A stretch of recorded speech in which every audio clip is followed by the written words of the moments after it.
Have to clear my throat because there's a lot of material that we're going to be covering today. So bear with me, ladies and gentlemen.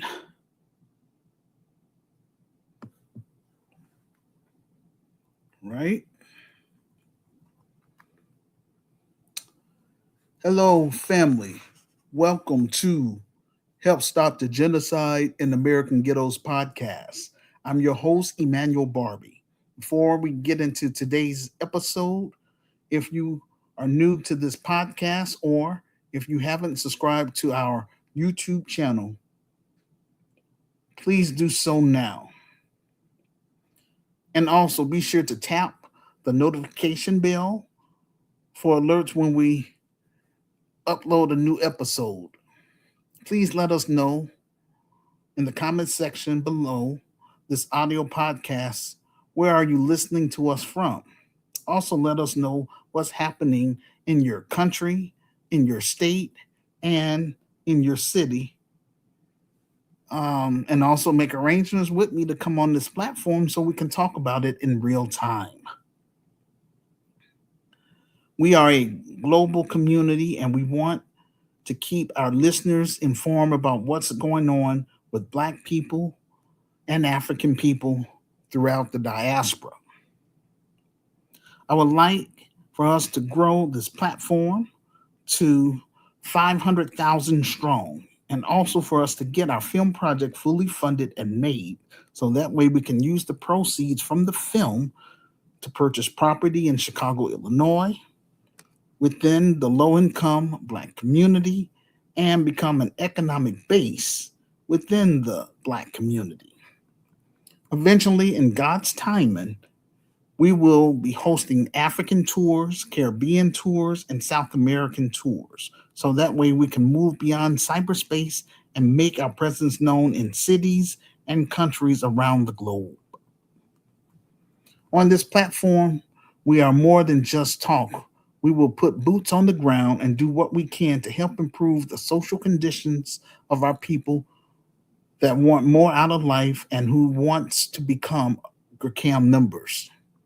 To learn more about business opportunities with our media component, please purchase my ebook and read my story for yourself. If you agree with my vision and plan to help improve Black America, specifically Black Chicago, then you will automatically become a GRCAM member. I'm looking forward to connecting with many of you as possible. And again, I thank those of you who have supported this important piece of work that we're trying to do. Disclaimer. All right, something popped up on my screen, so I got to get that out the way. This content is for educational and informational purposes only. It is based on public available reports and verified media sources. We fully comply with YouTube's community guidelines. We do not promote violence, hate, or misinformation in any form. This podcast is available in two forms, as an audio as well as a written text, in order for us to reach our audience. Help Stop the Genocide in American Ghettos podcast is our Black media component. I would like to encourage my listeners to subscribe to my Medium page, where that way you can follow along during our presentations. I provide my Medium transcript in the comment section below this audio podcast. Also, if you're living on the African continent, I recommend that you subscribe to my Pod Chaser, because that's not going to eat up much of your bundles. It's just audio. Again, too, if you would just, if you want to, you could just read, my transcript word for word, and that way, you're not, you know, eating up your bundles. But either way it goes, I'm just trying to be mindful for those of you that have to depend on bundles in order to use the internet. If you are a Black artist, African artist, such as an author, comedian, poet, musician, or entrepreneur, then make arrangements with me to come on this platform so that way you can promote your books, your business, your music, your jokes. And if you have a small ministry, you're more than welcome to share a 30-minute sermon with my listeners from the global community. After the show, I offer incentives to my guest speakers by teaching them how to create their own podcast, create their own YouTube channel and get it monetized, as well as assist them with creating a free Wix website. Um, Please mark your calendars. I'm available Tuesday, June 9th through Sunday, June 14th, Monday, June 15th through Sunday, June 21st, Monday, June 22nd through Thursday, June 25th, Sunday, June 28th through Tuesday, June 30th, from 2 p.m. to 9 p.m. American Central Time. On this platform, we keep you informed and empowered from wherever you are, from the diaspora to Africa.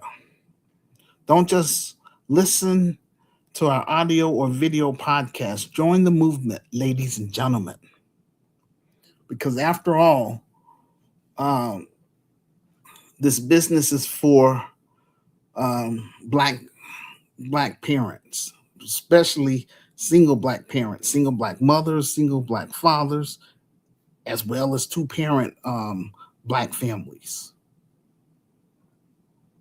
That's what this is all about, ladies and gentlemen. Again, I'm not getting pushback from white America. I'm getting pushback from black America, unfortunately, because of this slave mentality within our culture. But this is bigger than myself. That's why I keep on beating this drum loud and clear. And that's why I created this platform to broadcast my vision and plan beyond Chicago, across the United States of America, as well as throughout, I must say, to the global African family, on those that's on the continent, those that's in Europe, Canada, the Caribbeans, all over. Trying to turn this thing into a reality, but it's just me and Sister Renee. It's holding this stuff down. It's not fair to us. You know, I'm doing the best I can. I want to do more than just news and social commentary. But again, this is where I'm at. I'm unable to hire anyone at this time because my book is barely selling and items from my virtual store is barely selling. And that's real talk. The dope man has more support from the black community than me. That's not cool at all. Ladies and gentlemen, I created this platform, like I say, in order to broadcast my vision and plan across the United States of America, to recruit brave and smart, like-minded black Americans beyond Chicago, who identify as DAS FM, descendants of American slaves / freedmen, because this is who this business is for.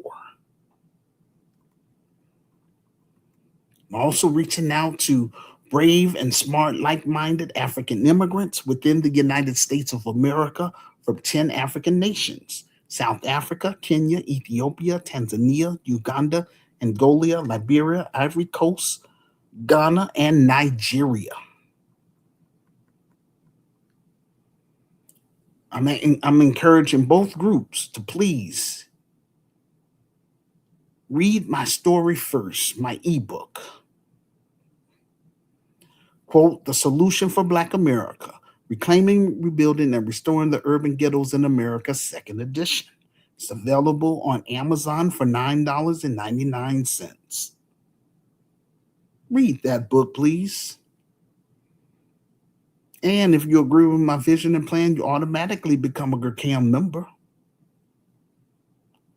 And with that, I would like for you to also get behind our film project so we could turn my book into a film, a docudrama, because I want the whole black world to know my story.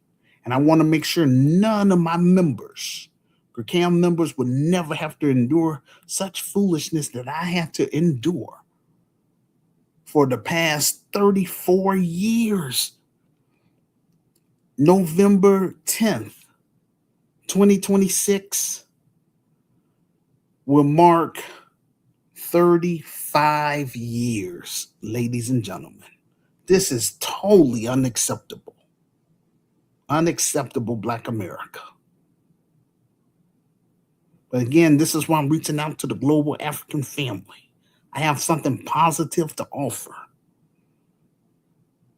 But again, I want brave and smart and competent Black Americans and competent African immigrants that's going to be on my management team, that's going to help me build and run this business.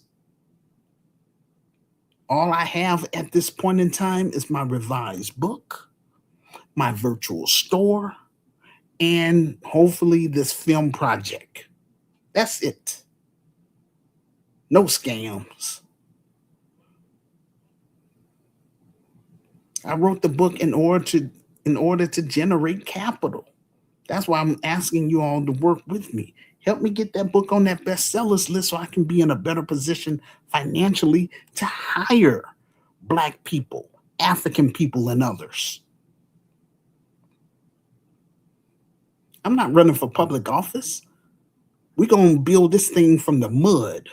That means we're going to, in layman terms, build it from the ground up.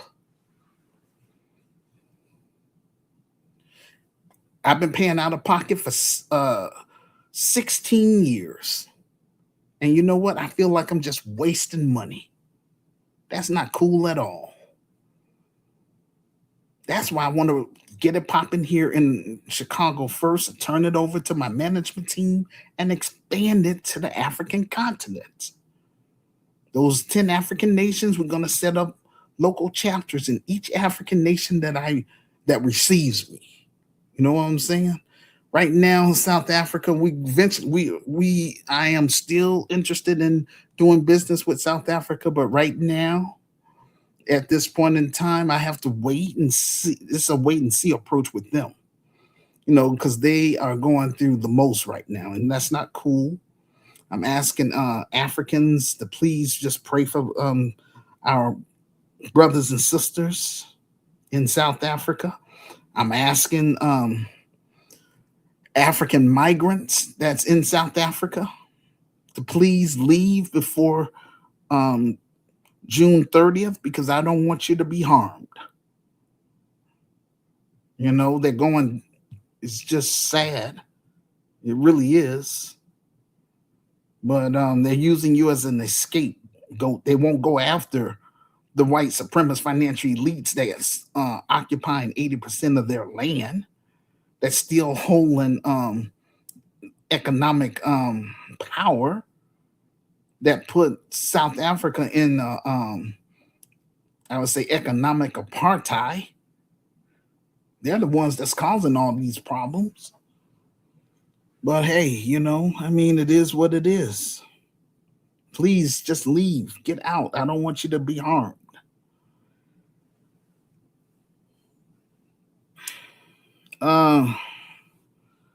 So I want my advisory board or resource team to have an associate's degree or above.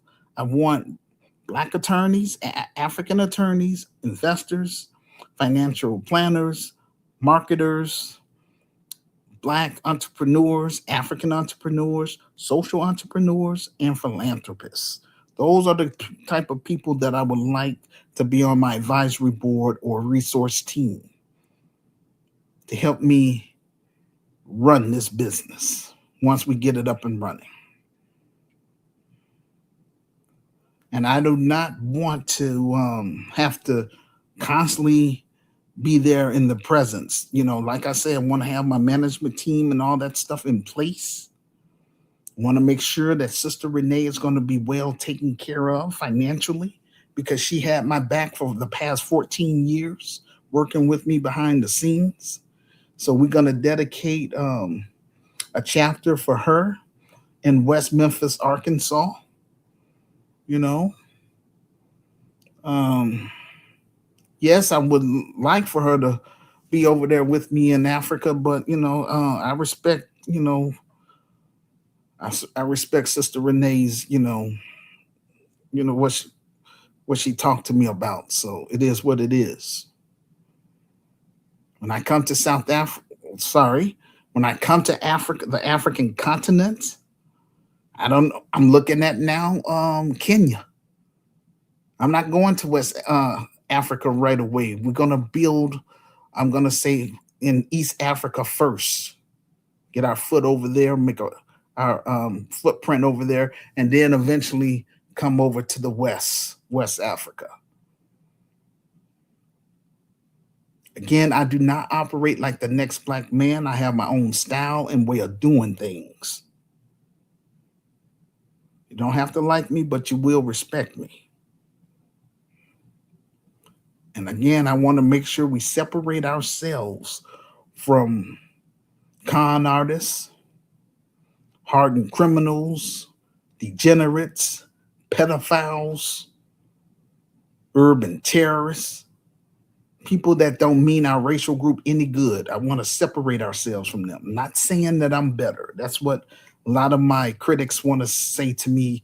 Oh, Emmanuel, you need to lower your standards. You need this, you need that. Look, I'm not gonna put on no front for nobody. If you don't like me, it's cool. Keep it moving. But I ain't gonna put on no front. This is real business. Our children's or our black youth and our African youth, their lives is at stake here. These white supremacist financial elites is not playing.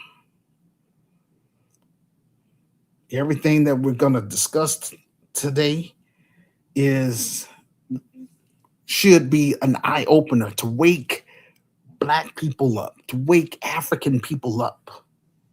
That's why I share these stories, current events that apply to what's going on. And I'm still trying my best to move this thing to the next level. But I need my listeners to be on board.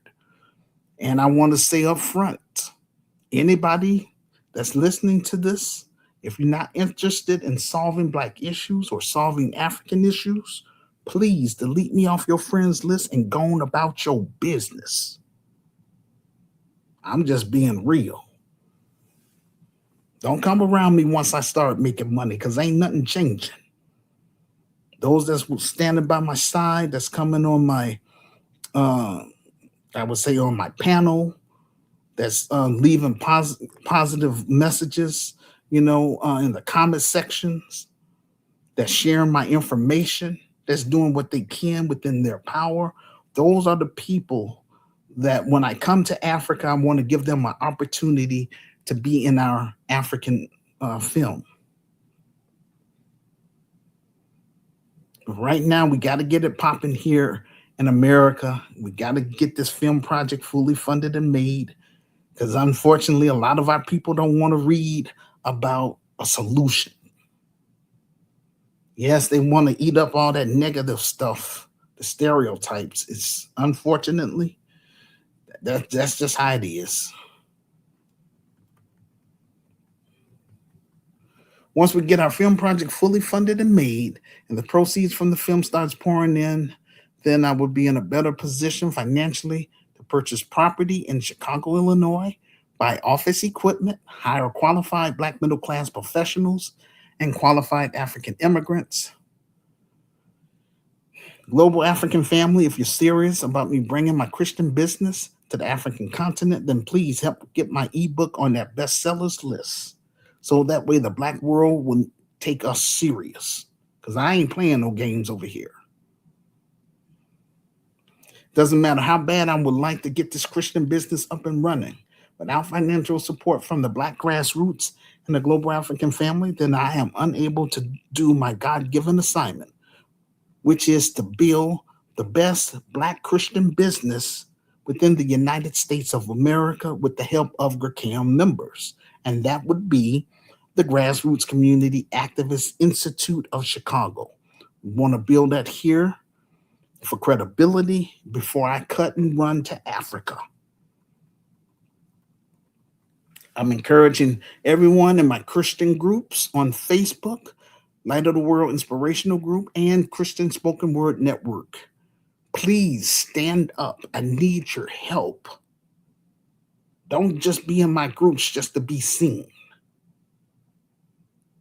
Leave mess if you're not able to participate in our upcoming monthly virtual interactive conference, which will be on Saturday, June 27th.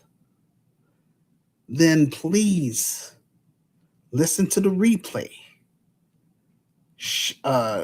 Leave a comment about the topic, and most of all, share with all your friends on Facebook and any other social media sites that you are on.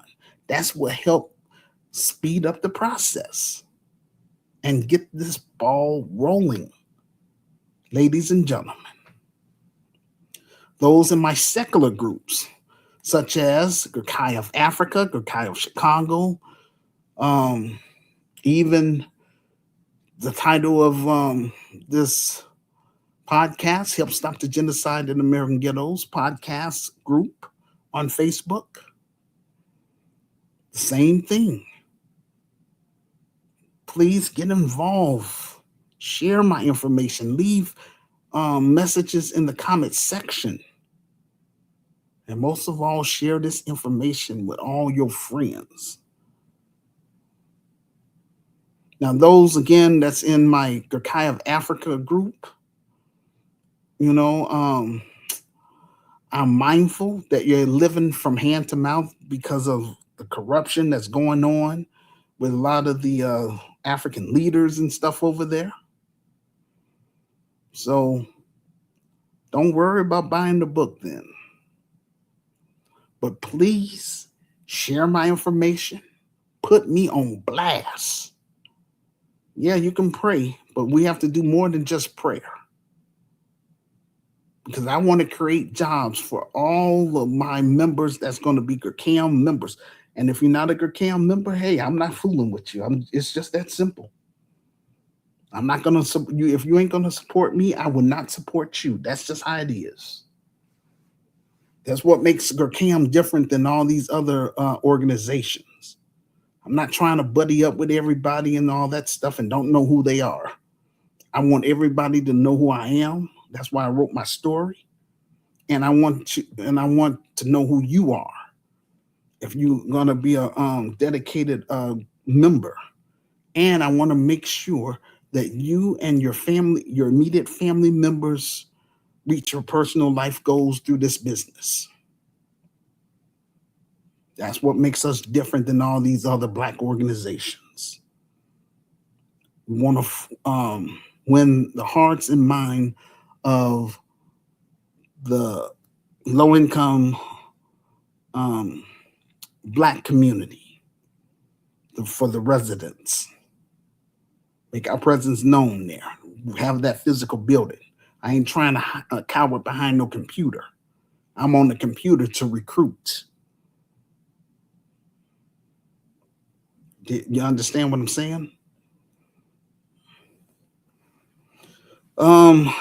So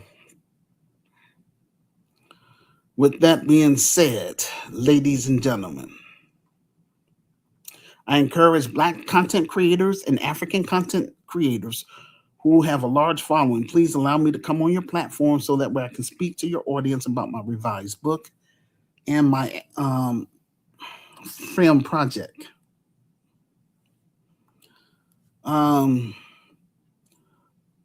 This business is for Black millennials and Generation Z between the ages of 18 to, I'm going to say, 35. I'm getting up in age. I mean, I say I've been pushing this thing for the past 34 years. In November, it'd be 35 years. It's just, unfortunate. I want to bring it over to the African continent, doing the best that I can to get this thing to move to the next level. This is why I created this platform. And that's why I want to interact with people that's on my friends list, giving you an opportunity to promote your stuff. If you have a legitimate business, come on here and promote it.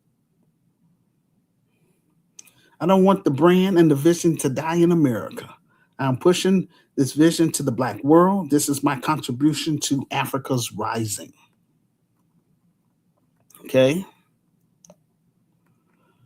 That's all I'm trying to do.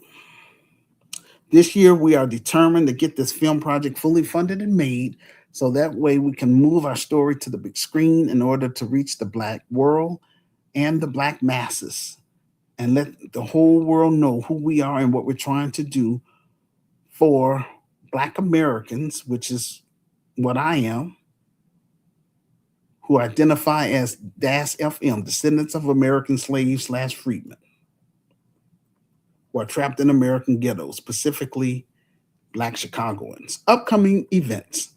Please mark your calendar for Please mark your calendar for Saturday, June 27th. We're hosting our monthly virtual interactive conference.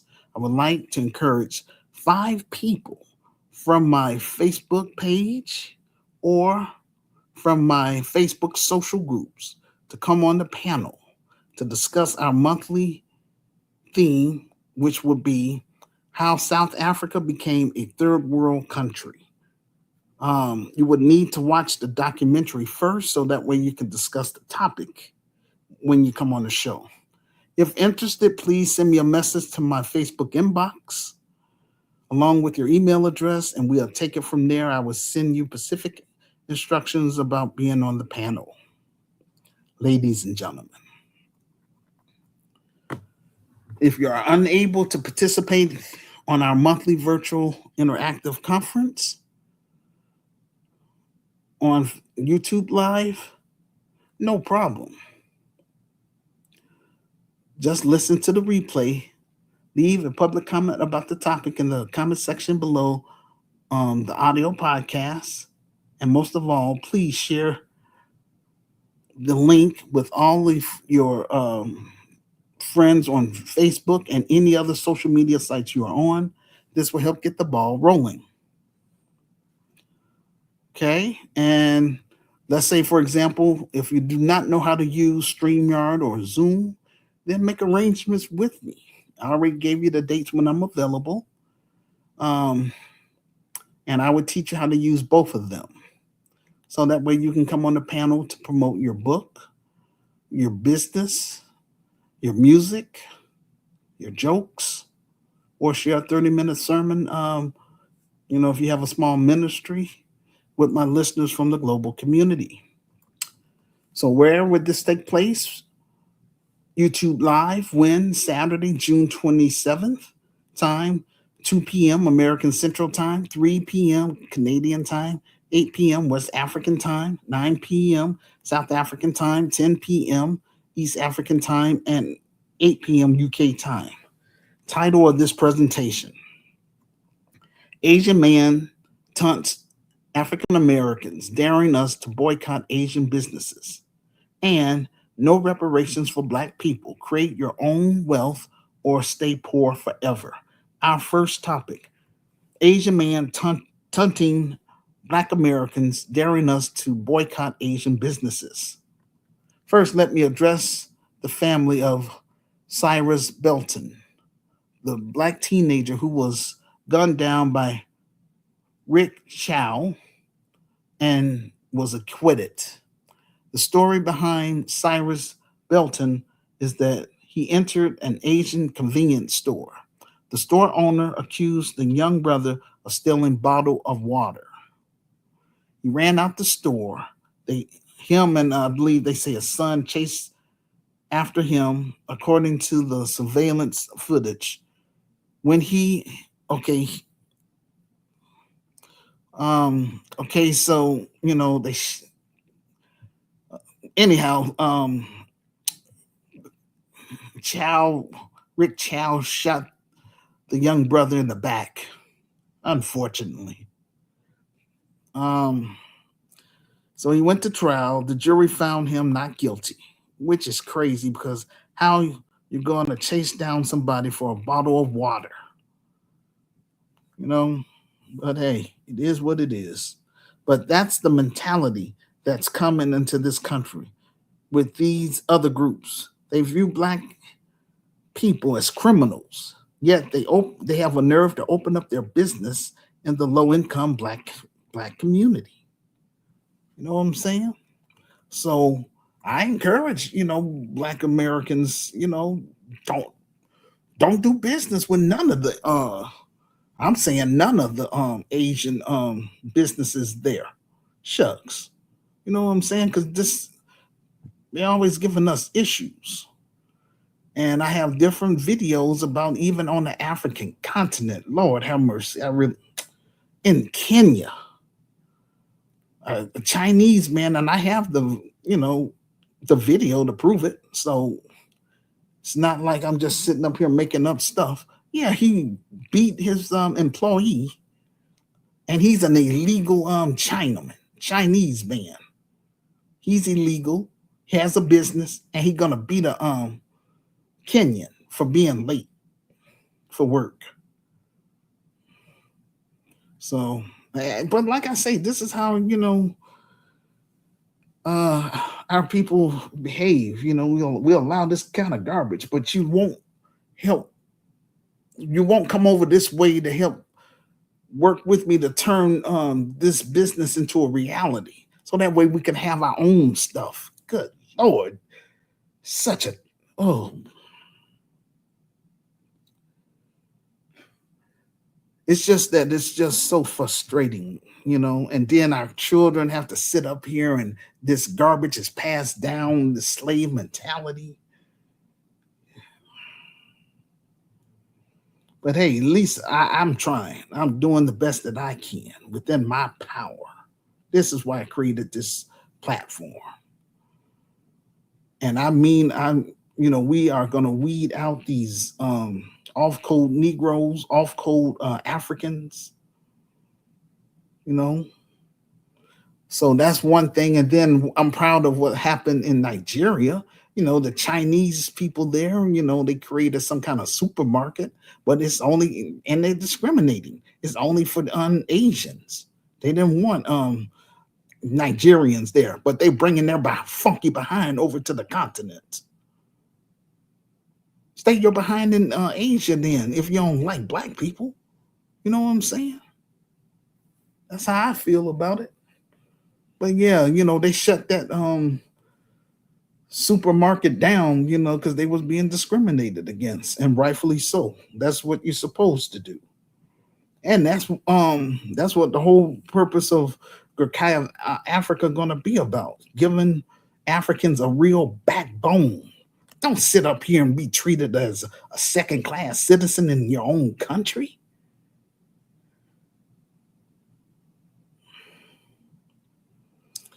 All right, so just bear with me, ladies and gentlemen.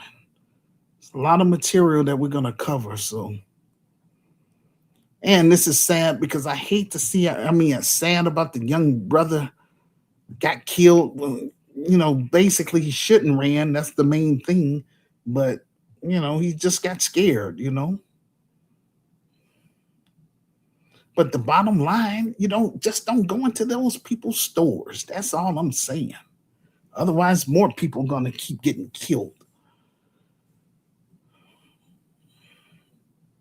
I guarantee he wouldn't do that if it was a white American.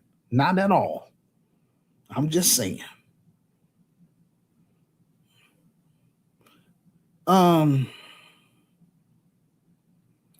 Anytime we as Black Americans talk about depriving any group of our $2 trillion spending power, those groups get immediately threatened because Black people don't realize how dependent these other groups are on our spending. That's what I'm saying. I mean, technically, I should be withering on the vine. It's just by God's grace I'm still able to keep my head above water because I'm not making any money off of my revised book. I'm not.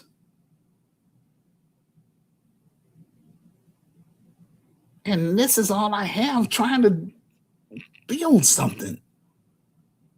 But, our black people want to sit up here and patronize everybody else. And then want to sit up here and, oh, it's just horrible. You just giving all your money, spending power to these other groups, but you won't support black people like myself. I'm trying to bring my business to the hood and work with black parents. And so black parents, this is a very important. If you have a son or a daughter, I want to, especially a son, I with my business, Rakai of Chicago, our goal is to keep your son. I'm just saying, son. It could be your daughter too, but I'm just emphasizing the son. Keep him out from the streets and out of gangs.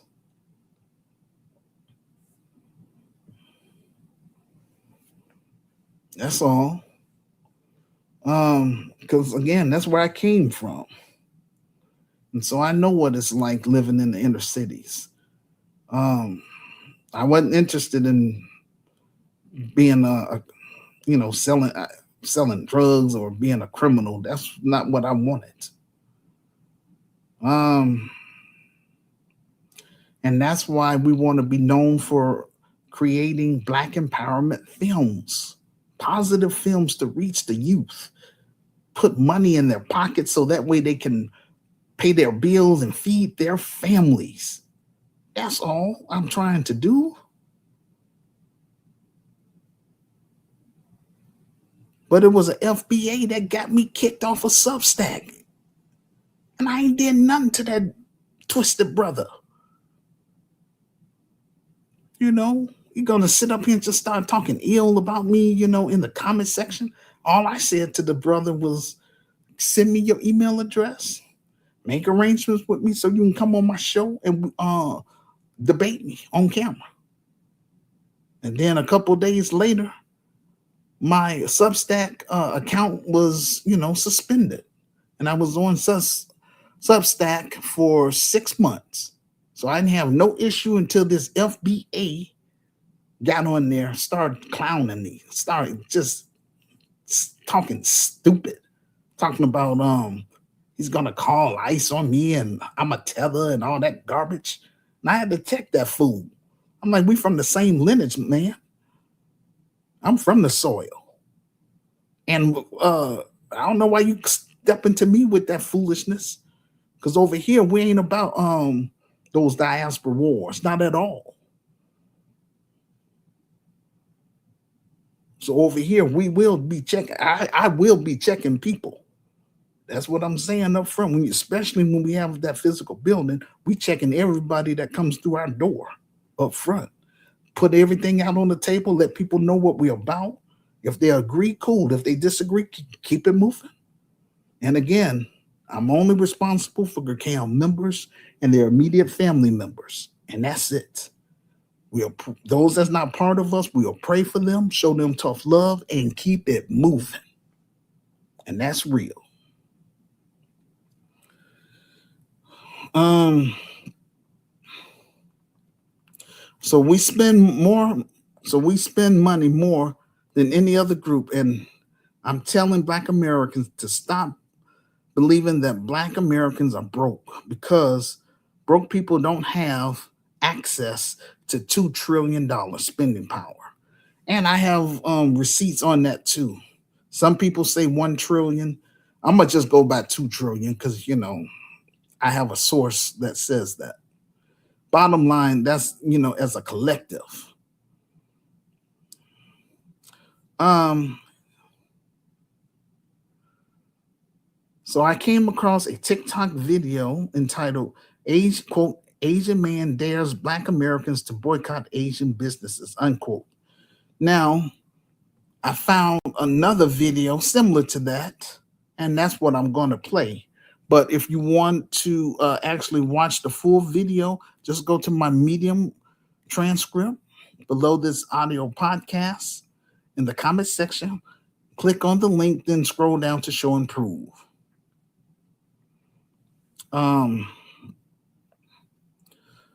So I found another video, and that's the one I'm finna to go ahead and play from Facebook. All I can say is fair use Facebook, you know. But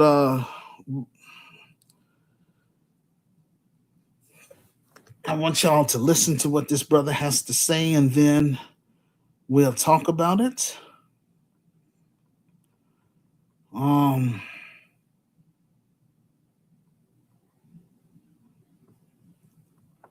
So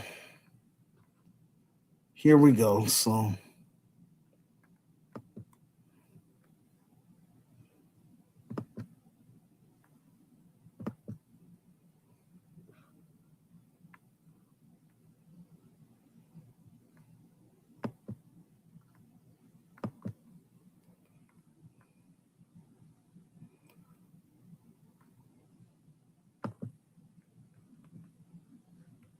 because he decided to do a rant about, so this Asian man is going viral because he decided to do a rant about black people not wanting Asian businesses in their neighborhoods.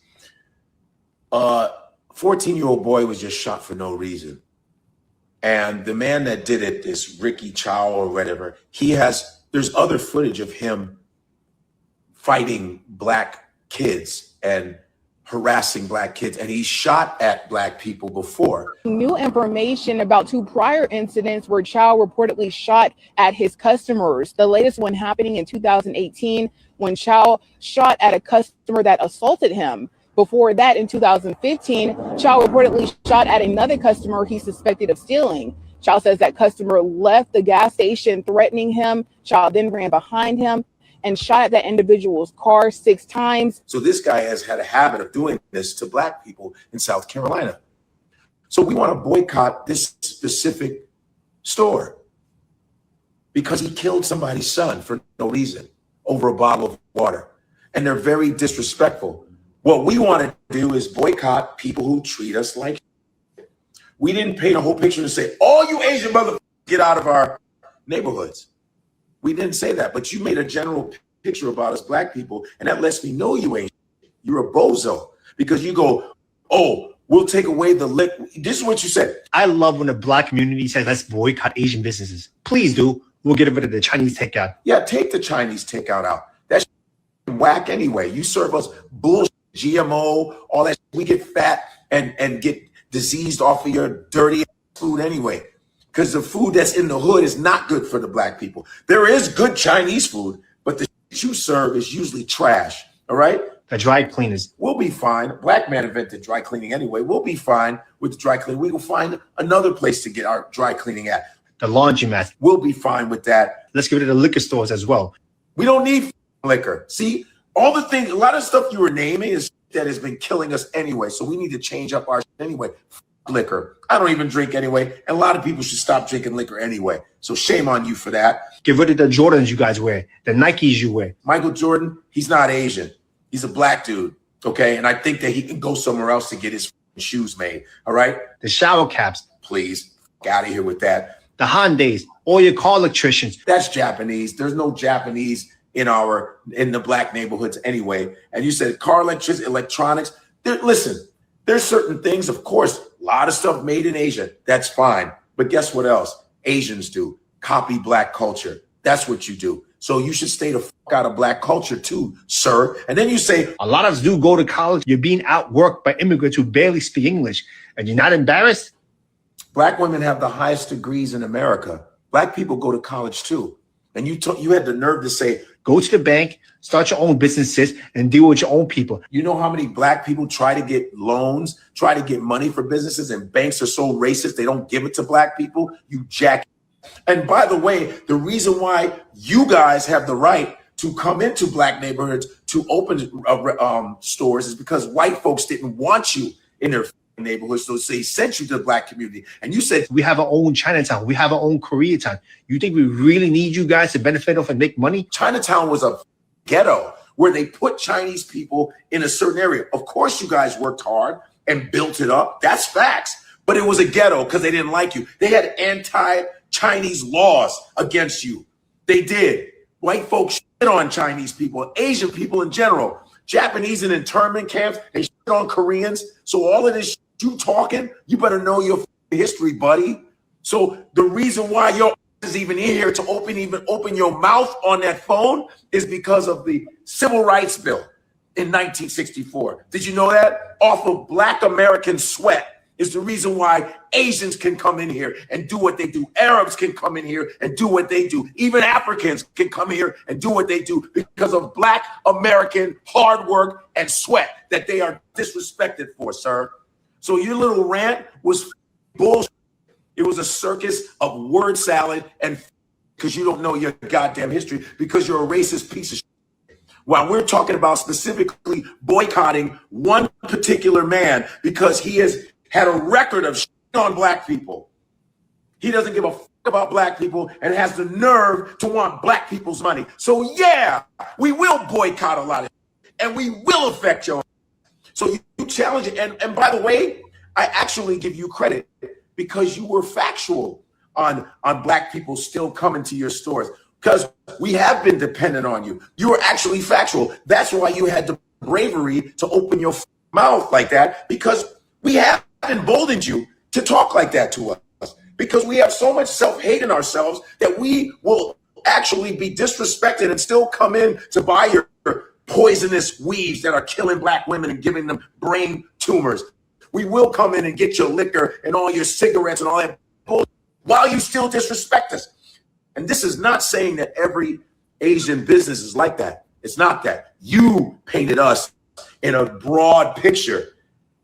But the funny thing is we don't even think like that. We take people one by one, each business by each business. You painted us as a whole, and you said racist about us because that's how you really feel about us, buddy. But I'm glad you challenged us because you went for a big motherfucking surprise, bro. We're different. You with the wrong black folks, for real. Now take that to the bank.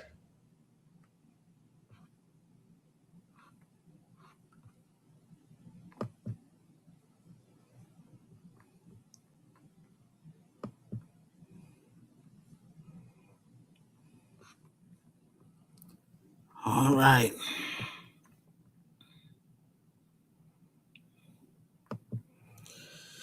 Okay.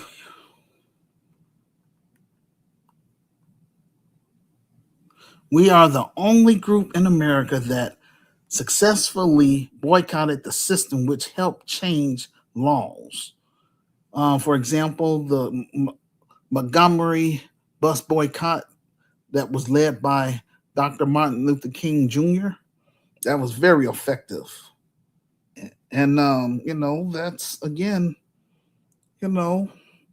that's descendants of American slaves / freedmen. That was us that did that. My ancestors. And I'm proud, very proud of them. But I am going to mention that what they should have done, though. I mean, Dr. King, it was two camps. It was, and this is kind of what I wrote about in the book, but basically it was Dr. Martin Luther King's Jr. camp and Malcolm X camp. So Dr. Martin Luther King Jr., they were kind of, he was pushed towards, integration. And, that's, to me, that's what really was our downfall, because who really benefited from integration was white businesses, all that black dollars that we had in our, in our community left and then went towards, patronizing, white businesses. So that was one thing. And then also Dr. King, before his assassination, and I have this under Show and Prove, about he wanted us to march on Washington to get our check. That's the same thing as reparations. And so, yeah, that's when those white supremacist financial elites like, oh no, we can't have that. So that's how come they took them out. But with Malcolm X, under his camp, they just wanted they want separation. But the problem with that is that we still, even though have our own schools, our own towns, and all that stuff, we still under the white man system, here. And our black dollars, our taxes and stuff, it goes towards, we're paying for our own oppression. You know what I'm saying? We're paying for those road cops to harm us and all that bad stuff, and we're paying for foreign wars. But what we're trying to do with this Gracam stuff is for us to heal as, I'm gonna say, Black Americans that become Gracam members, as well as African immigrants. Black Americans will heal from that slave mentality. African immigrants will heal from that colonized mindset. Both of us will learn how to respect each other's culture. We'll learn how to get along with each other. We will learn how to do business together, and we will replicate the business on the African continent, so that way we can do international trade with our brothers and sisters on the continent. Now, if it was up to me, like I was saying in the book, I was saying at least having Gurkha Chicago in 25 cities, but shucks, I have to throw that out the window because I wrote that book back in 2012, okay? So and I'm still on first base, and that's what's so frustrating about all of this. And that's why I'm trying to reach out to our young Black youth, that's, I would say, Black millennials and Generation Z. Because after all, this business is for you all. This business is going to benefit you all. This business, I want us to be able to pass it down to you all. But I need Gracam members to help me build it. You know what I'm saying? This is more than just some dude sitting up behind a computer just running off at the mouth. And I got detailed. That's how come I wrote the book. That's what I'm selling. I sell ideas, but I don't want to limit myself with just a book. I'm not interested in writing more books. I want to create effective and successful Black businesses. That's what I want to do. But we got to get this thing up and running first. Gurkha of Chicago. You know? So I know Black Americans and African immigrants, we got a lot of problems. But if we want to survive in the United States of America, we as Black people and African people have to put aside our differences. We are in competition against all these other groups because all these other groups, they are on code. They are on code to come against us. I'm just saying. So again, this is why I created this platform, in order to recruit brave and smart, like-minded Black Americans beyond Chicago, across the United States of America. Also want to recruit brave and smart, like-minded African immigrants across the United States of America to join the grassroots community activist movements. Anytime DAS FM says that we're going to boycott, all of a sudden everybody gets on alert. They understand our spending power. It's our fault that we have allowed all these other groups to disrespect us. You know, that's just how it is. And that's why a lot of Black Americans are against immigration. For example, people like Congresswoman, let me see how to pronounce this lady's name, Pramila Jayapal. She's up there she's a Democrat in Washington, the state of Washington. She's advocating for illegal immigrants to get reparations. That's totally disrespectful towards us as Black Americans, because we have that HR 40 study, which has been collecting dust for the past 30 years. Yet, all of a sudden, people who cross our borders willingly, because ain't nobody forced them to come over here. So they broke federal law, and they brought their children, and she thinks that they deserve reparations because they was placed in ICE detention centers. Well, if you break the law, that's what happens. But like I say, Black Americans should let these Democrats crash and burn for the next 2 years. However, I'm being realistic on this.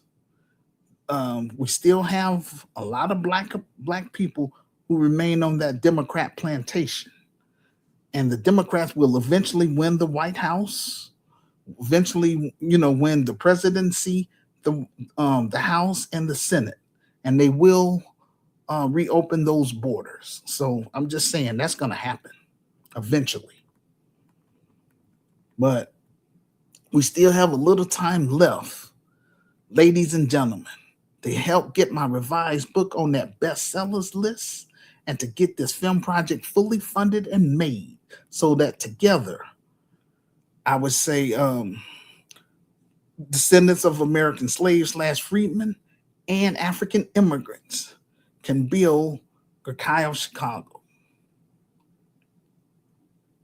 And that's something that we can be proud of and something that we can pass down to, I would say, GRCAM members and their children. So again, Black parents, this is my gift to you and your immediate family, but you have to be a GRCAM member. That's all I'm saying. If you're not a GRCAM member, I'm not going to fool with you. And that's real. And even on the African continent, those that's not interested in being part of us, we pray for them. We show them tough love. We keep it moving. Doggone it.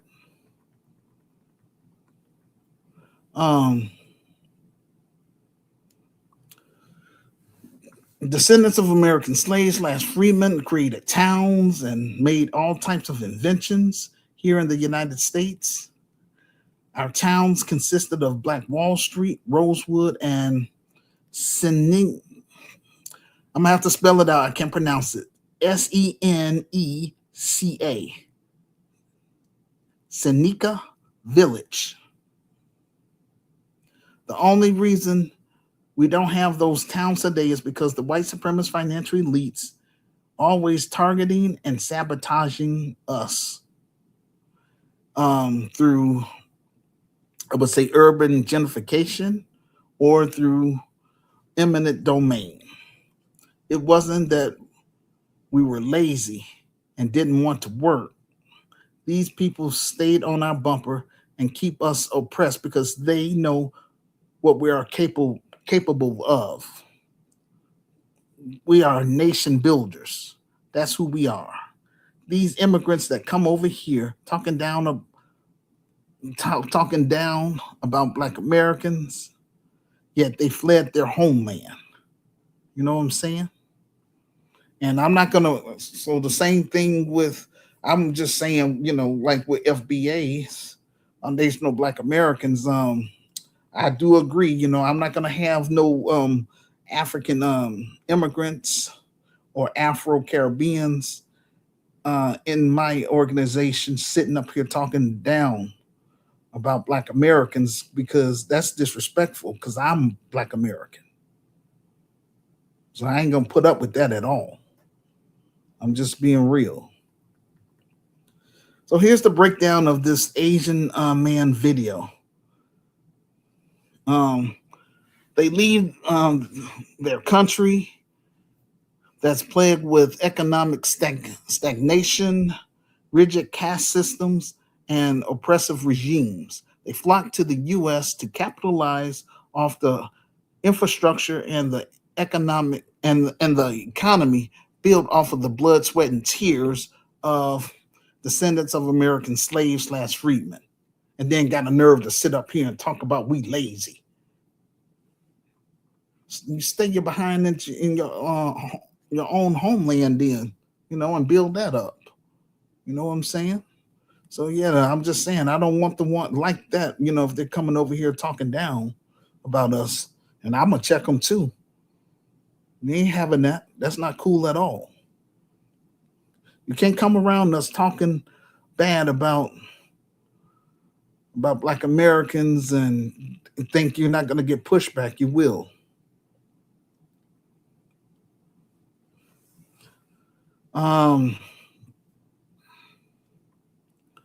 They don't own intellectual property for Ford or General Electrics. These Western corporations outsource their manufacturing companies to Asian countries, Mexico and South America, because the labor is exploitable and very cheap. Being the cheap labor force of a multinational corporation is not a flex. We have inventors like Frederick McKenna Jones, Granville T. Woods, who invented appliances. He talked about sneakers. The question is, who gave those gym shoes value? A piece of leather and rubber stitches together in a sweatshop has zero value.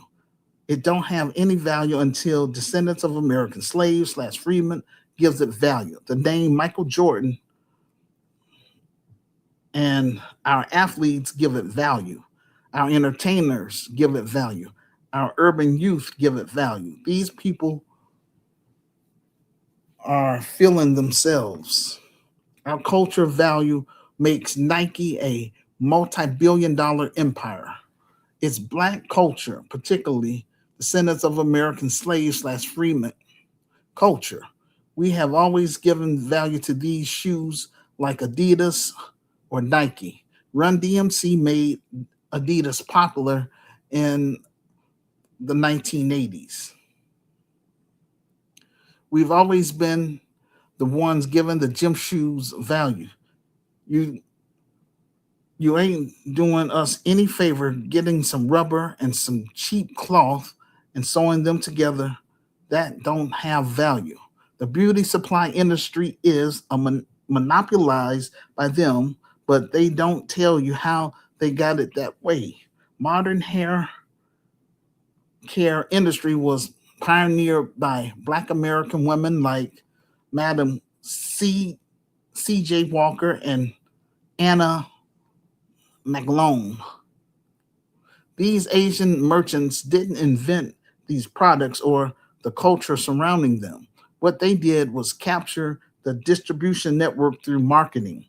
Then they practiced exclusionary manufacturing monopolies in South Korea, and they receive parental business loans. When they migrate over here, they receive a new line of credit. They They can get business loans that we can't due to redlining and discrimination. They have an advantage on those hair care products. This is part of what we're going to build in Grekai, Chicago, which will be a multi-purpose facility in order to reclaim Black-owned beauty supply through our cosmetology and barbering program. That's why I need brave and smart people to help me run this thing. I can't do everything. You know what I'm saying? And this is going to create jobs for Black people. This is why it's important for Africa to work with us so that we can network and use African independent manufacturers on the continent so that we can do international trade and get rid of that middleman. In the near future, we will be creating our own deodorant, toothpaste, perfume, etc. Grekai of Chicago will be reclaiming a lot of our products and putting our cultural stamp on them. These other groups come around us and become culture vultures after we get things popping. We don't need these other groups. Yes, it's more convenient because it's cheaper. This Asian man said they don't need Black people. Then where does the capital come from to maintain their Chinatowns and career towns? They set up shop in the Black communities and Black neighborhoods.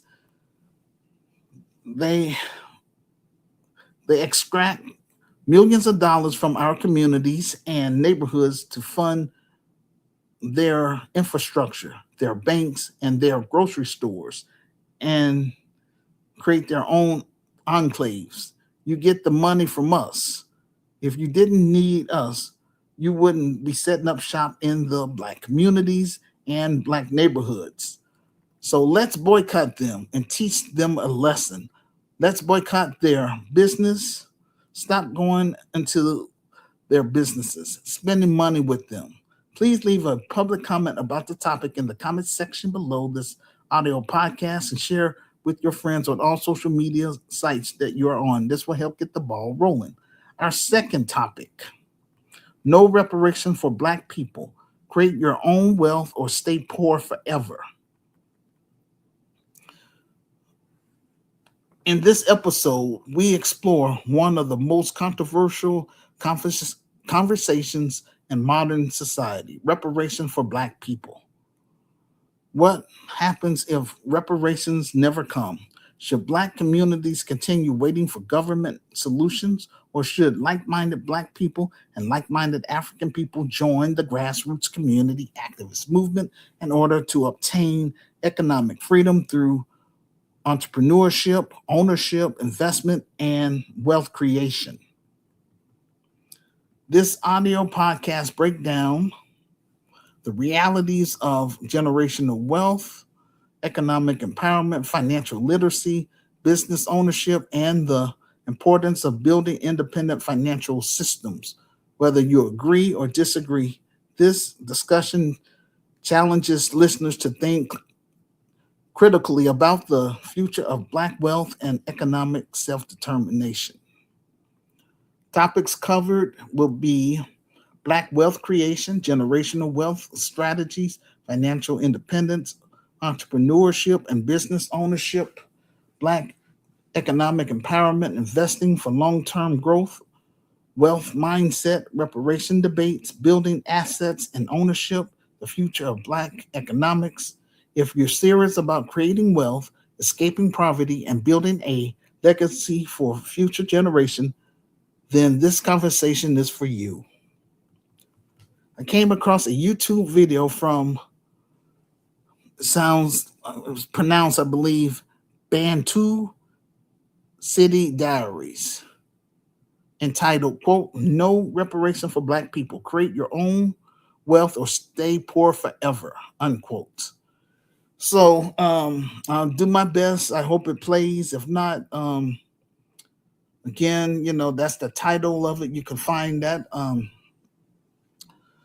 in the on my Medium transcript, um, located in the comment section below this audio podcast. Click on the link, then scroll down to show and prove, and look for that title.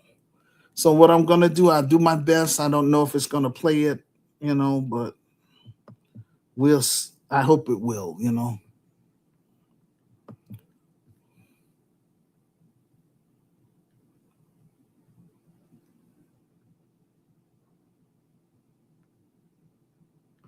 All right, just a moment here.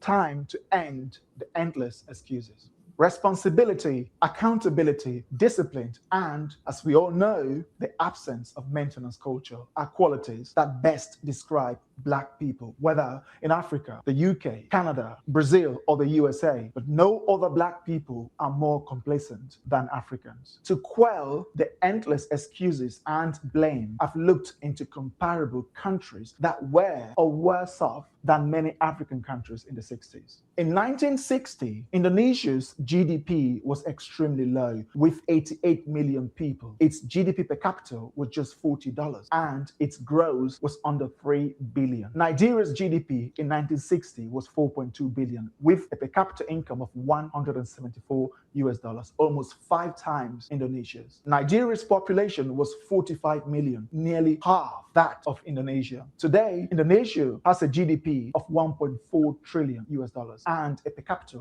of $5,000. Indonesia's population is now 284 million, up from almost twice Nigeria's to just higher by 17% only. The Dutch also colonized Indonesia for over 300 years. No more excuses, Black people. Indonesia is not Switzerland or Norway, but it is by far more advanced than every Black African country.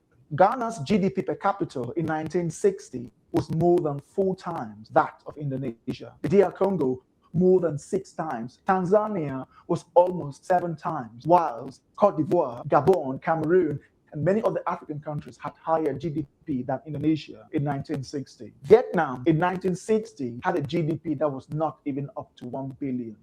Almost every country in Africa in 1960 was richer than Vietnam. Vietnamese are not white, and they went through wars. However, today, no African country has a bigger economy than Vietnam. In 1960, South Korea's GDP was just 3.9 billion US dollars, less than Nigeria's. Today, South Korea has a GDP of 1.8 trillion, which is more than that of West Central and East Africa, which has over 1 billion people. South Koreans are not white. They went through Japanese colonization and they had a war that set them back decades. Black people in Africa have no excuse. Remember, this video is to quell all the usual blame game of Africans and Black people. In 1995, Nigeria's GDP was 31 billion, while Kazakhstan was 20 billion. Today, Kazakhstan is 301 billion compared to Nigeria's 285 billion, despite Kazakhstan having 11 times fewer people than Nigeria.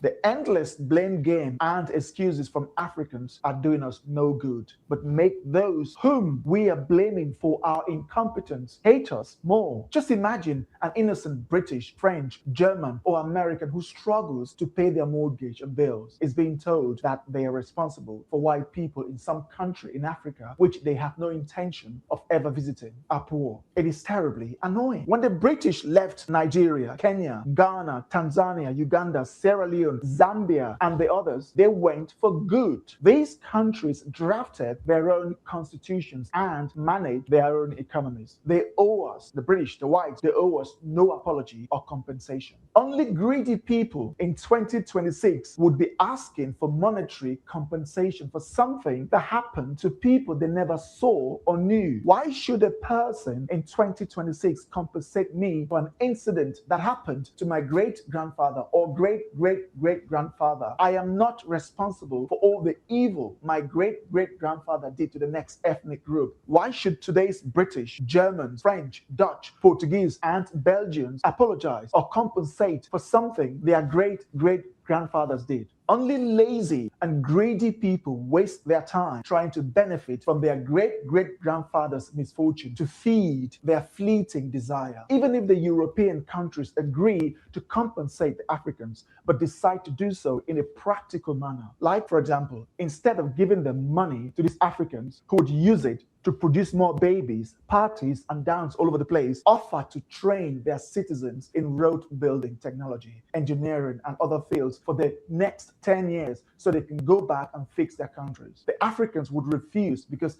they want the money to invest in baby production and parties, not for the betterment of everyone. They are not seeking compensation so they can use the funds to improve their lives. Every facet of the Nigerian apparatus was designed and run by Nigerians. The same is true for the various African countries. No France or anyone control Cameroon, Cote d'Ivoire, Senegal, Gabon, or the other former French colonies. They run themselves. Their failure rests on them, not France. Imagine educated, grown-up black people in 2026 ranting about how Africa is poor because of historical policies put in place by the white and systemic racism. Blah, blah, blah. My stomach boils every time I have to listen to or read such nonsense. The Americans decimated Vietnam. In fact, Vietnam was so bombed that up to today, secondary explosions are still happening. The intensity was so barbaric that even neighboring Laos suffered devastation. You don't see Vietnamese blaming all their failure on the Americans. Instead, they went back to the drawing board and are working hard to improve their economy, which is now larger than that of any country in Africa. The Dutch ruled Indonesia for twice as long as the British ruled Nigeria. Yet, you don't see Indonesians going on about how the Dutch caused all their failures. Spain colonized the Philippines for over 300 years. The Americans took over for half a century, and the Japanese occupation. Today, the economy of the Philippines is larger than any African economy, and you don't see them go on about how they were colonized and all of our shortcomings are the fault of the Spanish, American, or Japanese. Only black people have excuses for their abysmal incompetence. I'm beginning to think that the world has coddled black Africans for so long out of pity that we have become addicted to being victim. No one who assumes such a state of mind can move past the misfortune of the bygones. Colonization ended over half a century ago. Within that half century, many economies have joined the developed economy club. Like South Korea, Taiwan, and Singapore, there is a developed country or economy in every continent except Africa. Africans, black people, go back to the drawing board and make the remainder of this century the African time to emancipate from the centuries of humiliation to the one where your children's children would be the stars of the world. Teach them that Hausa, Yoruba, Igbo, Kikuyu, Shona, Wolof, Twi, Ashanti, or Zulu are social constructs. Teach them engineering, mathematics, science, IT, and push them to challenge the boundaries and rebuild Africa. Make them understand that what they do today determines how their children live tomorrow. And by 2060, Africans would no longer be those drowning in the Mediterranean or being disrespected by the world. Nothing would kill racism and disrespect like financial and technological independence. If you think we're wrong, if you think we missed anything, please leave them in the comment section below. And also, don't forget to like, share, and subscribe. Thanks for watching.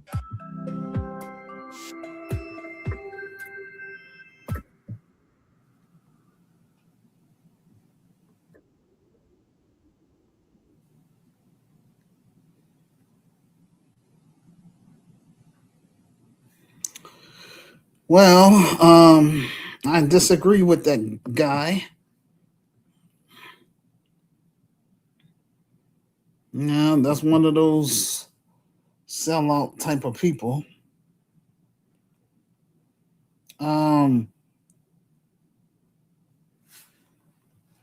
As Das FM, descendants of American slaves / freedmen, we are not going to hear that because Native Americans receive reparations and none of them living today experience the trail of tears what their ancestors went through. I need young black Americans between the ages of 18 to 35 to join the grassroots community activist movement. After all, this business is for you and your generation.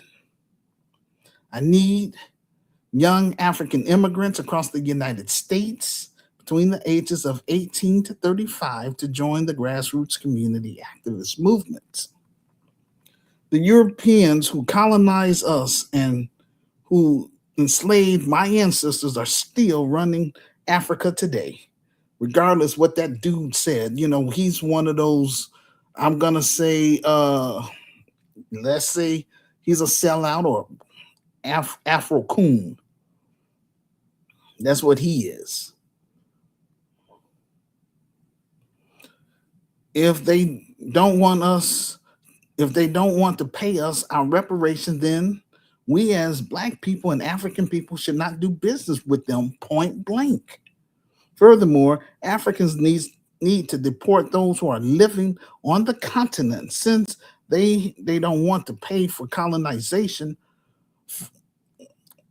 reparations for colonization, then yes, they should be deported back to their homeland because we did not invite none of them to the continent. They imposed themselves on us.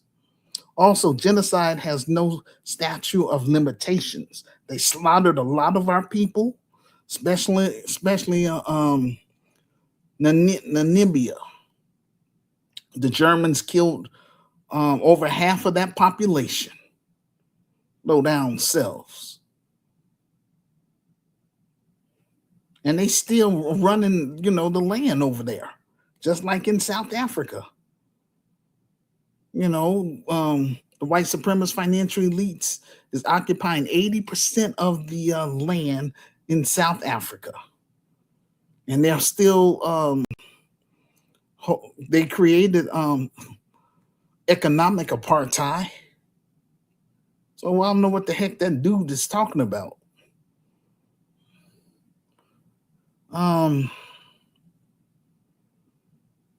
So as a collective, we're still lacking behind other groups because of tribalism and sellout culture. Just like that dude, he's a sellout through stealing and being corrupt.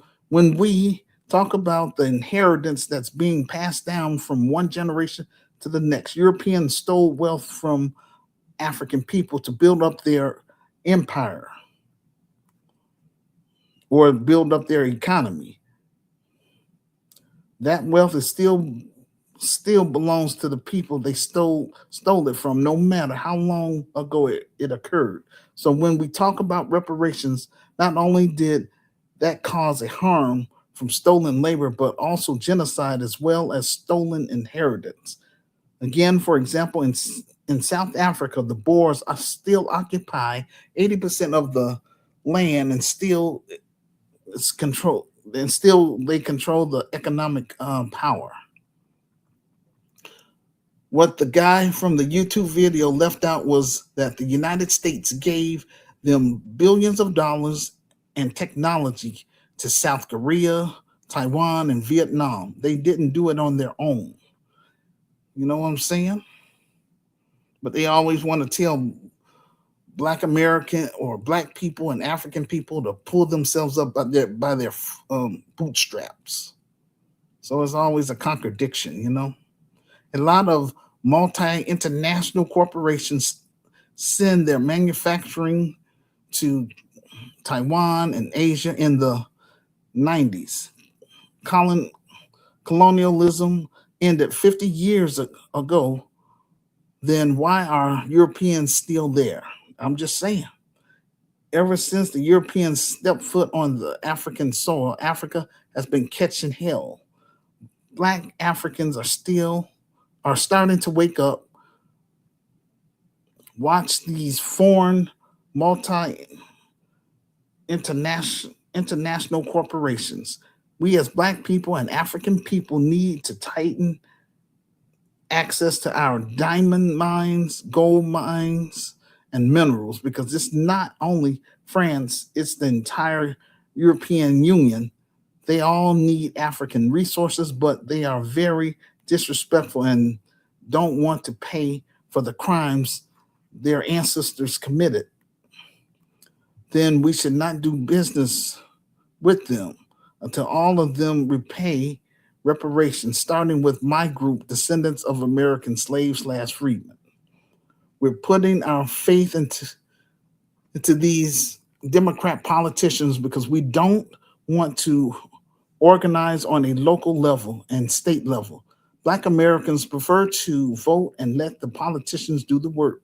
They are not going to give us reparations. We have to fight for it beyond politics.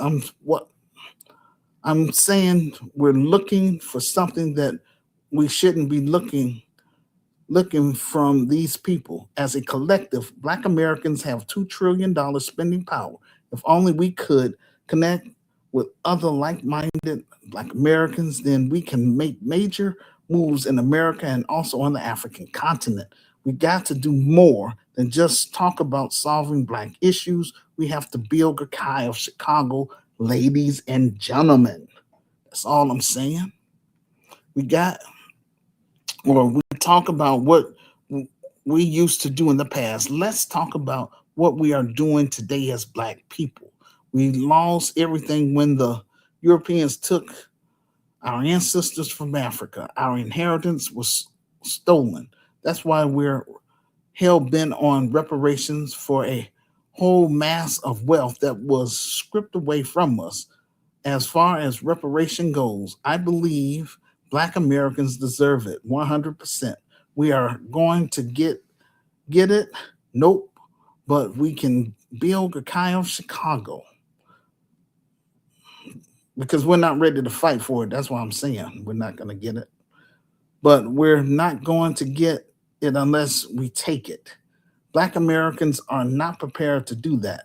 We're When we're organized and we vote as a block, we can have those set asides or entitlements trickle down to the grassroots level. We can put pressure on the local and state governments to give us our reparations.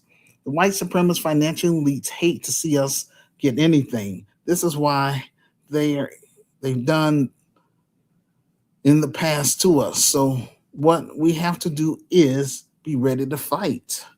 We don't need to tell all of our ideas online because the enemy is listening and watching. White supremacist financial elites are stepping up their neo-colonization. Their goal is to recolonize Africa for her resources in order to maintain their economy. We have to build Cacao Chicago first for credibility, then we can focus on building Cacao of Africa when we come to the continent. Cacao of Africa will take the lead in fighting against the EU, European Union, by organizing Sub-Saharan Africa, because if we don't stand together now, then we could lose our continent forever. Cacao of Africa will promote morals and ethnic codes. Those who disagree will be excluded and exiled out of Africa to go live with the Europeans or Western nations.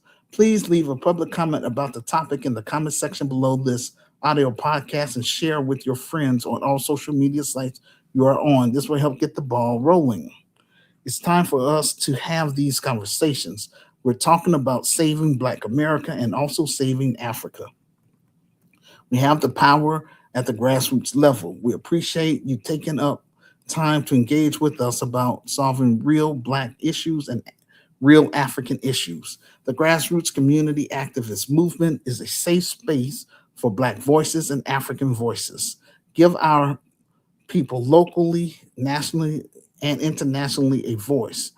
Reporting on stories others ignore, holding power accountable, and making sure the truth about our community is told by us. If you believe in journalism, community accountability, and keeping Black voices strong, then we need your support, ladies and gentlemen. Thank you for listening to our audio podcast and for joining us on the stream. We greatly appreciate it. I need all of you to support our film project so that way we can move Cam to the next level. That is the big screen, to let the Black world know who we are and what we're trying to do for descendants of American slaves / freedmen who reside in the low-income Black community. Quote, Hood Liberator made in Chicago, the war against Willie Lynch begins. Unquote. You can be a part of this historic docudrama by contributing to our crowdfunding pages, which are our GoFundMe page, our Buy Me a Coffee page, or our PayPal Giving Fund page, which will help fund marketing, promotion, clearance, legal, and general expenses. Thank you for listening to our YouTube Live or the replay. If you reside on the African continent, then I recommend that you follow me on my Pod Chaser, because it won't eat away your bundles because it's only audio. I provide the link in the comment section below this audio podcast. If you are new to Help Stop the Genocide in American Ghettos podcast, welcome to our safe space where we discuss Black issues and African issues. We do this every week. This will conclude our audio podcast for today. Like, share, and subscribe. See you on the next episode. Peace and blessings. And before we go, I have, I believe, one more.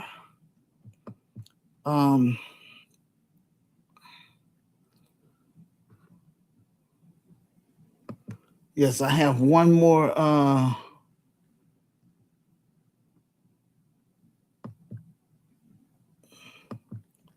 thing to show you all.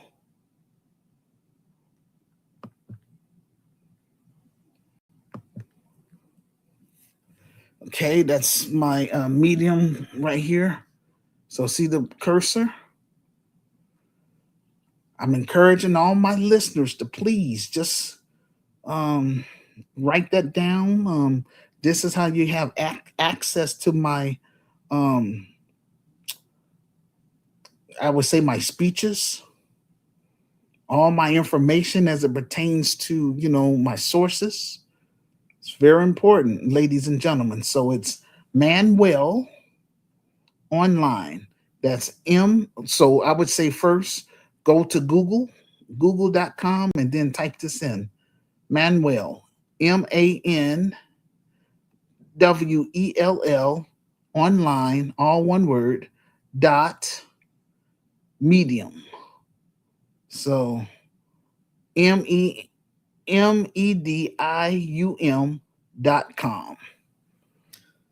Okay.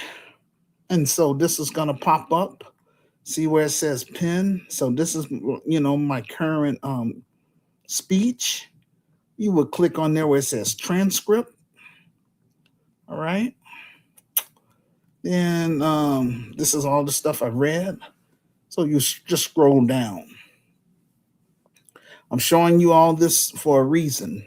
So that way you'll know how to navigate, using this. Yes, it's a lot of information, but again, when I do my presentation, I'm not half stepping, I'm trying to make it happen. I take this stuff very serious. Our children are being slaughtered. Here go, check this one out right here under show and prove. This just happened yesterday. This was on the news. Drive-by shooter kills man, injure 15-year-old boy and 2 others on South Austin. That's like around my old neighborhood. So that just happened yesterday, ladies and gentlemen.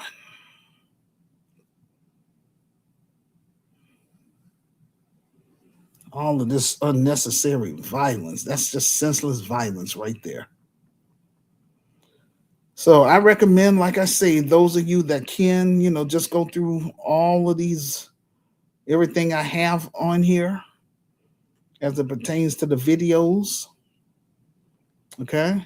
And right here, this is why Zambia is officially a Chinese colony. Yeah, they just took over that poor place because they wasn't able to pay back those loans. So the Chinese, just took over their country. It's unfortunate. Hey, I'm trying to get my business over there, but we got to get it popping here first so I can come there. Because what I understand, I spoke to a lot of ex the expatriates from the United States, and they tell me a majority of businesses are owned by non-Africans, so foreigners basically own a majority of the businesses on the African continent, and that's a doggone shame. Africa, Lord have mercy. So you have Asians, East Indians, Europeans, Americans. They all, you have to. So that's why I'm saying I don't want to just hop on a plane and come to Africa and, well, I want to bring a business there. I want to come with economic tangibles in the form of job creation. That's what I want to do. Okay, so here's another. Check this one out. Chinese boss caught whipping, in other words, beating a Kenyan worker because he was late, and his behind is he's an illegal Chinese man with a business. So, boy, I tell you, but you allowed these people to do this to you. So, and I'm grateful about what the Nigerians, they anyway. Nigeria shut down Chinese supermarket over alleged racism because they were saying it was only for Chinese people, nobody else. Oh, forget that. Well, if you're gonna be racist, then stay your behind in your own country. Now they can get away with that with Jamaica because that's a little small island. But everywhere we are, these people want to come there and they want to try to take over.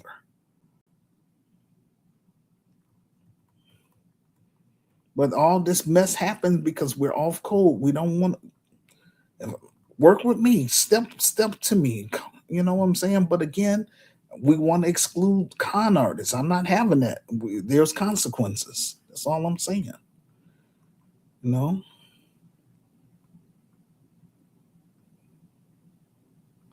And look at this. Now, this I'm gonna say is an African man. Um, he he was invited to some type of apartment. He was to rent an apartment in China. When they saw him, they rejected him immediately. But they got their behind all over in Africa. But then when Africans trying to come over there to them in their country, they want to act all racist. Well, I'm just saying, if they do that with you, treat them the same way, give them that same energy. That's all I'm saying. So this is all from, I give credit to the African Diaspora News Channel from down here. So there's a lot of, good videos that I came across and I liked. All right. Okay.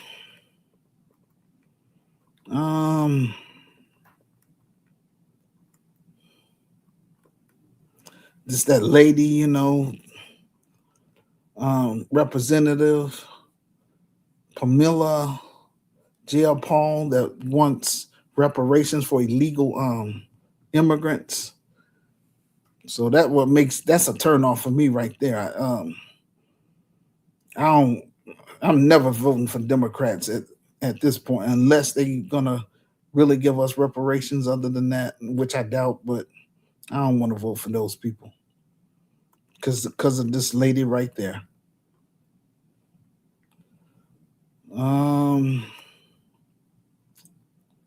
Right. So I want y'all to check this out right here. Engaging Black audience.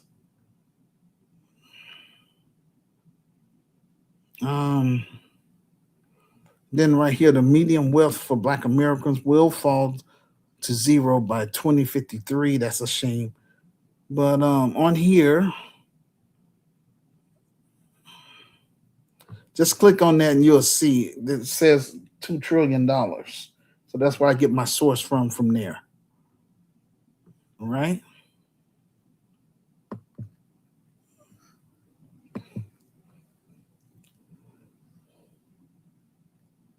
Okay.